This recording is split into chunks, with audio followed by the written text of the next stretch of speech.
அனைவருக்கும் வணக்கம். இந்த பதிவில் நம்ம எதை பற்றி பார்க்க போகிறோம்னு தெரிஞ்சுக்கிறதுக்கு முன்னாடி மறக்காமல் நம்ம சேனலை சப்ஸ்கிரைப் பண்ணிக்கோங்க. கூடவே பெல் பட்டனையும் கிளிக் பண்ணிவிட்டு ஆளுங்கிற ஆப்ஷனை கொடுத்துட்டிங்கன்னா நான் போடுற வீடியோக்கள் எல்லாமே மிஸ் ஆகாமல் நோட்டிஃபிகேஷனில் வந்துடும்.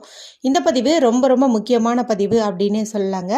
யாருக்கெல்லாம் கடன் பிரச்சனை கழுத்தை நெரிக்குதோ, ஏதோ ஒரு தேவைக்காக கடன் வாங்கிட்டோம் ஆனால் எங்களால் வட்டி கட்டுவதற்கு கூட பணம் சேர்த்த முடியல அப்படின்னு வருத்தப்படுறீங்களோ, கடன்காரங்க வீட்டுக்கே கேட்கும்போது ரொம்ப ரொம்ப கஷ்டமாக இருக்குது, அக்கம் பக்கத்தில் இருக்கிறவங்களாம் வேடிக்கை பார்க்குறாங்க, செத்து போயிடலாமாங்கிற அளவுக்கு தோணுது அப்படின்னு நினைக்கிறீங்களோ, அவங்க எல்லாம் இப்போ நான் சொல்லக்கூடிய இந்த சிம்பிளான பரிகாரத்தை நீங்கள் செஞ்சீங்க அப்படிங்கும்போது நிச்சயமாக எவ்வளவு பெரிய கடன் சுமை இருந்தாலும் அதிலிருந்து நீங்கள் முற்றிலுமாகவே மீண்டு வருவீங்க அப்படின்னே சொல்லலாம். கோடான கோடி பேர்த்துக்கு உடனடியாக பலன் கொடுத்த ஒரு பரிகாரம் பற்றி தான் நான் இப்போ உங்களுக்கு சொல்ல போகிறேன். இதை செஞ்சு பலன் அடையாதவங்க அப்படின்ட்டே கிடையாது. இதுக்கு முன்னாடியே பார்த்திங்கன்னா நிறைய பேர் நிறைய கடன் பிரச்சனையில் சிக்கி தவிச்சிட்டு இருந்தாங்க. அவங்கெல்லாம் இதுபோல் ஒரு பர்ஃபெக்டான நேரத்தை ஃபாலோ பண்ணி செஞ்சதன் மூலமாக அவங்களுடைய கடன் சுமையெல்லாம் குறைஞ்சிருக்கிறதா எனக்கே கமெண்ட் பண்ணியிருக்கிறாங்க. அதெல்லாம் பார்க்கும்போது எனக்கு ரொம்ப சந்தோஷமாக இருக்கும். அப்பேற்பட்ட அந்த நேரம் என்ன அப்படின்னு பார்த்திங்கன்னா, சித்தர்கள் நமக்காக கொடுத்த அந்த மைத்ர முகூர்த்த நேரம் தான். இந்த மைத்ர முகூர்த்த நேரம் அப்படிங்கிறது நம்ம கேலண்டர்லாம் பார்த்து கண்டுபிடிச்சிட்டு இருக்க முடியாதுங்க. இது பார்த்திங்கன்னா செவ்வாய் மற்றும் கேது சேர்க்கை ஏற்படும் போது உருவாகக்கூடிய ஒரு நேரம் அப்படின்னு சொல்லலாம். மாதத்தில் ஒரு முறையோ 2 முறையோ, சில சமயங்களில் 3 முறை மட்டும் வரக்கூடிய ஒரு அற்புதமான நேரம் அப்படின்னு சொல்லலாம்.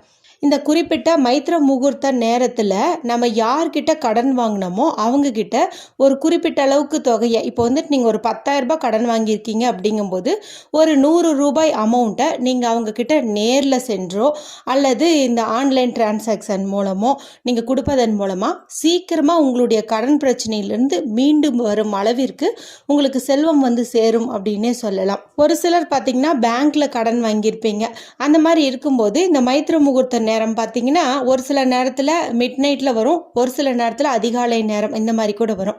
அப்போ அந்த மாதிரி இருக்கும்போது நாங்கள் எப்படி கடனை கொடுக்கறது அப்படிங்கிற மாதிரி உங்களுக்கு ஒரு சந்தேகம் வரும். அந்த மாதிரி இருக்கிறவங்களுக்காகவும் நேரில் போய் கொடுக்கவே முடியாது, அவங்க தூரமாக இருக்காங்க, மேலும் எங்களுக்கு ஆன்லைன் மூலமாக டிரான்சாக்ஷன் பண்ணவெல்லாம் தெரியாது அப்படின்னு சொல்வதற்காகவும் நான் இப்போ ஒரு வழிமுறை சொல்கிறேன். அது மாதிரி நீங்கள் ஃபாலோ பண்ணிங்கன்னா நல்ல பலன் உங்களுக்கு கிடைக்கும். இதுக்கு ஒரு மொய் கவர் மாதிரி எடுத்துக்கோங்க. அதாவது கிஃப்ட் கவர் இருக்கும் இல்லையா, அது மாதிரி கவர் எடுத்துக்கோங்க. எத்தனை பேர்த்துக்கிட்ட கடன் வாங்கியிருக்கிறீங்களோ அத்தனை கவர் எடுத்துக்கோங்க. அது ஒவ்வொன்று மேலேயும் நீங்கள் யார்கிட்ட கடன் வாங்கினீங்களோ அவங்களுடைய பெயரையும் வாங்கின அமௌண்ட்டையும் நீங்கள் எழுதுங்க. அது யாராவது ஒரு நபராகவும் இருக்கலாம், அதாவது கார்த்தி, அசோக், நிர்மலா அப்படிங்கிற பேர் இருக்கிறவங்களாகவும் இருக்கலாம், இல்லை SBI பேங்க், இந்தியன் பேங்க் இந்த மாதிரி பேங்க் பெயராகவும் இருக்கலாம். எது அவங்களுடைய பெயரோ அதை நீங்கள் எழுதணும். கீழே அந்த அமௌண்ட்டு, இப்போ 2 லட்சம், 20,000, 3 லட்சம் அந்த மாதிரி நீங்கள் வாங்கின அமௌண்ட்டு எழுதிடணும். இப்போ நான் சொல்லக்கூடிய இந்த குறிப்பிட்ட நேரத்தில் நீங்கள் ஒரு சிறு தொகையை அந்த கவரில் தனித்தனியாக வைக்கணும். இப்போ இவங்கக்கிட்ட வாங்கினதுக்கு ஒரு 10 ரூபாய் எடுத்து வைங்க, பேங்க்கில் வாங்கின கடன் அடைப்பதற்காக ஒரு 20 ரூபாய் எடுத்து வைங்க. இந்த மாதிரி ஏதேனும் ஒரு சிறு தொகையை நீங்கள் எடுத்து வைக்கணும். இது கூடவே ஒரே ஒரு பிரியாணி இலையும் ஒரு பச்சை கற்பூரத்தையும் நீங்கள் வைக்கணும். இது எதுக்காக வைக்கிறோம் அப்படின்னு பார்த்தீங்கன்னா, பச்சை கற்பூரம் பணத்தோடு இருக்கும்போது பணம் பல மடங்கு சேர ஆரம்பிக்கும். அப்போ சேரும்போது நம்ம சீக்கிரமாகவே இந்த கடன் பிரச்சனையிலேருந்து மீண்டு வர முடியும். அதுக்காக தான் நம்ம இந்த மாதிரி பண்ணுறோம். இப்போ ஏற்கனவே மைத்ர முகூர்த்த நேரத்தை ஃபாலோ பண்ணுறவங்க அந்த பழைய கவர் வச்சுருப்பீங்க இல்லையா, அதுக்குள்ளேயே இன்னொரு 10 ரூபாயை இதில் நீங்கள் சேர்த்து போட்டுருங்க. சரி, இப்படி சேர்த்து வச்ச காசை என்ன பண்ணணும் அப்படின்னு பார்த்தீங்கன்னா, இது எக்காரணத்தை கொண்டும் நீங்கள் செலவே செய்யக்கூடாது. எப்போ உங்களுடைய கடன் தொகையை கொடுப்பதற்காக நீங்கள் பேங்க்குக்கு போகிறீங்களோ இல்லை அந்த குறிப்பிட்ட நபரை மீட் பண்ணுறீங்களோ அந்த சமயத்தில் நீங்கள் கொடுக்க வேண்டிய தொகையிலேருந்து கொஞ்சம் குறைச்சிட்டு இந்த கவரில் எடுத்து வச்ச மாதிரிங்களா இந்த அமௌண்ட்டை அவங்கக்கிட்ட நீங்கள் சேர்த்து கொடுங்க. இப்படி கொடுத்தீங்கன்னாவே போதும், நிச்சயமாக உங்களுடைய கடன் பிரச்சனையிலேருந்து நீங்கள் சீக்கிரமாகவே மீண்டு வருவீங்க. இப்படி தனித்தனியாக மொய் கவர் கிடைக்கல, வாங்க முடியல அப்படின்னு நினைக்கிறவங்க தனியாக ஒரு பர்ஸ் வச்சுக்கோங்க. அதில் நீங்கள் இது போல் பணத்தை நீங்கள் எடுத்து வைக்கலாம்.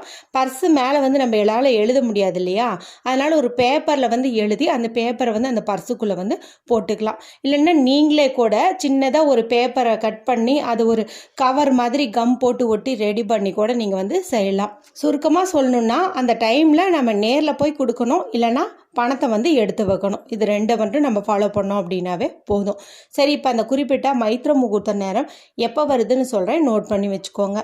அக்டோபர் மாதம் 7ஆம் தேதி திங்கட்கிழமை காலை 8:50 இருந்து 11:01 வரைக்கும் இருக்குது. கிட்டத்தட்ட நமக்கு 2 மணி நேரம் வந்து இந்த டைம் இருக்குது. இந்த டைமை தான் நீங்கள் வந்து நான் சொன்ன மெத்தடை யூஸ் பண்ணுறதுக்கு பயன்படுத்திக்கணும். மேலும் நாளைக்கு பார்த்திங்கன்னா நமக்கு வாராகி அம்மனுக்கு உரிய நவராத்திரியில் வரக்கூடிய வளர்பிறை பஞ்சமி திதியும் இருக்கிறதுனால அன்னையினுடைய பரிபூர்ண ஆசியால் உங்களுடைய கடன் பிரச்சனையிலேருந்து நீங்கள் ஈஸியாகவே மீண்டு வருவீங்க. இப்போ இது போல் பணத்தை எடுத்து வச்சுட்டு நான் சொல்லக்கூடிய இந்த பரிகாரத்தையும் வந்து செஞ்சுருங்க. இது செய்யறதுக்கு எந்த ஒரு ரூல்ஸ் அண்ட் ரெஸ்ட்ரிக்ஷன்ஸும் கிடையாது. இப்போ பெண்கள் பீரியட்ஸ் டைமில் இருந்தாலும் தாராளமாக செய்யலாம். வீட்டில் அசைவம் செஞ்சுருந்தீங்க சாப்பிட்டுருந்தீங்கனாலும் தாராளமாக செய்யலாம். பிறப்பு இறப்பு திட்டில் சிக்கியிருந்தீங்கனாலும் தாராளமாக செய்யலாம். இந்த மெத்தடுக்கு நமக்கு தேவையானது என்ன அப்படின்னு பார்த்தீங்கன்னா கைப்பிடி அளவுக்கு கல்லுப்பு தான் வந்து தேவைப்படுது. இதுக்கு நீங்கள் வீட்டில் சமையலறையில் பயன்படுத்துகிற கல்லுப்பையும் எடுத்துக்கிறதுனா எடுத்துக்கலாம். இல்லை புதுசாக வந்துட்டு ஒரு பேக்கெட் வச்சுருக்கீங்க இன்னும் ஓப்பன் பண்ணல அப்படிங்கும்போது இந்த பரிகாரம் செய்வதற்கு நீங்கள் அதை எடுத்து பயன்படுத்திக்கலாம். அல்லது இப்போ பரிகாரம் செய்வதற்காக பூஜை ரூமில் தனியாக கல்லுப்பு வச்சுருப்பீங்க பாருங்கள், அது இருந்தாலும் வந்து எடுத்துக்கலாம்.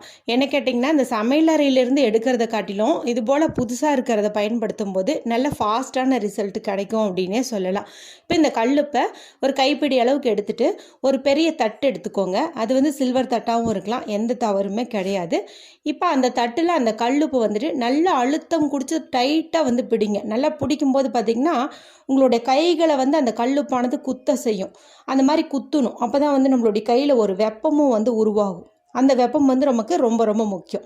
இப்போ அந்த கைப்பிடி உப்பை வந்து அந்த தட்டில் போட்டுருங்க. நல்லா வந்து பரப்பி வச்சுருங்க. அதன் பிறகு உங்களுடைய வலது ஆள்காட்டி விரல், அதாவது ரைட் ஹேண்டனுடைய இந்த பாயிண்டிங் ஃபிங்கர், இண்டெக்ஸ் ஃபிங்கர் இருக்குது இல்லையா, அதன் மூலமாக அந்த கல்லுப்பில் வந்துட்டு நீங்கள் எவ்வளவு கடன் சுமைக்கு உள்ளாக இருக்கிறீங்களோ, இப்போ வந்து உங்களுக்கு மொத்தம் 20 லட்சம் கடன் இருக்குது அப்படின்னு வச்சுக்கோங்களேன். இதில் நீங்கள் அந்த உப்புக்கு மேலே உங்களுடைய விரலை வச்சு 20 லட்சம் கடன் அப்படின்னு சொல்லிட்டு எழுதணும். அந்த அமௌண்ட்டை மட்டும் நீங்கள் எழுதுனீங்க அப்படின்னா போதும். யார்கிட்ட வாங்குனீங்கிற பேர்லாம் கூட நீங்கள் மென்ஷன் பண்ண தேவையில்லை. இப்போ மொத்தமாக உங்களுக்கு ஒரு 50 லட்சம் கடன் இருக்குதுன்னா 50 லட்சம் கடன் அப்படின்னு சொல்லிட்டு நீங்கள் எழுதணும். எழுதிட்டு இப்போ உங்களுடைய உள்ளங்கையை அது மேலே வச்சுட்டு மனதார வந்து உங்களுடைய குலதெய்வத்தையும் வாராகி அன்னையும் மகாலட்சுமி தாயாரையும் மனதார வந்து வேண்டிக்கோங்க. இந்த கடன் சுமையிலேருந்து நாங்கள் சீக்கிரம் மீண்டு வரணும், நல்ல ஒரு செல்வம் சேரணும்னு மனதார வந்து வேண்டிக்கோங்க. அதன் பிறகு ஒரு பாத்திரத்தில் தண்ணீர் பிடிச்சிட்டு வந்து வச்சுக்கோங்க. இப்போ வந்து நீங்கள் கிச்சனில் நின்றுட்டும் செய்யலாம், இல்லைன்னா ஹாலில் கூட ஒரு பாத்திரத்தில் தண்ணீர் பிடிச்சிட்டு வந்து வச்சுட்டு உட்காந்து இந்த பரிகாரத்தை வந்து செய்யலாம். இப்போ அந்த கல்லுப்பு இருக்குது பாருங்கள், அது கொஞ்சம் கொஞ்சமாக உங்களோட கைகளால் அழுத்தி பிடித்து எடுத்து அந்த தண்ணீரில் போட்டு நல்லா வந்து கரைங்க. அது கரைச்சி விடும்போதே இந்த கடன் சுமையெல்லாம் உங்களை விட்டு நீங்கின மாதிரி நீங்கள் அப்படியே ஒரு நிமிடம் வந்து இமேஜின் பண்ணிக்கோங்க. அதன் பிறகு இந்த தண்ணீரை கொண்டு போயிட்டு நீங்கள் வெளியில் வாசல்லையோ இல்லை சிங்க்லேயோ வாஷ் பேசன்லேயோ எங்கேயாச்சும் ஒன்று நீங்கள் ஊற்றி விட்டுருங்க. இந்த பரிகாரத்தை, அதாவது இந்த கல்லுப்பு பரிகாரத்தை நீங்கள் நாளைய நாள் முழுமையிலையும் நீங்கள் எப்போ வேணாலும் எந்த நேரத்தில் வேணாலும் தாராளமாக செய்யலாம், நல்ல பலன் கிடைக்கும். ஆனால் பணம் எடுத்து வைக்கணும் இல்லைன்னா நேரில் போய் கொடுக்கணும்னு சொன்னேன் இல்லையா, அதை மட்டும்தான் நீங்கள் அந்த மைத்ர முகூர்த்த நேரத்தை ஃபாலோ பண்ணணும். இப்போ இந்த வீடியோ குறித்து உங்களுக்கு ஏதாவது சந்தேகங்கள் இருந்தால் எனக்கு கமெண்ட் பண்ணுங்கள். பிடிச்சிருந்தால் மற்றவங்களோட ஷேர் பண்ணுங்கள், லைக் பண்ணுங்கள். மற்றும் ஒரு பயனுள்ள பதிவில் உங்களை சந்திக்கிறேன். நன்றி, வணக்கம்.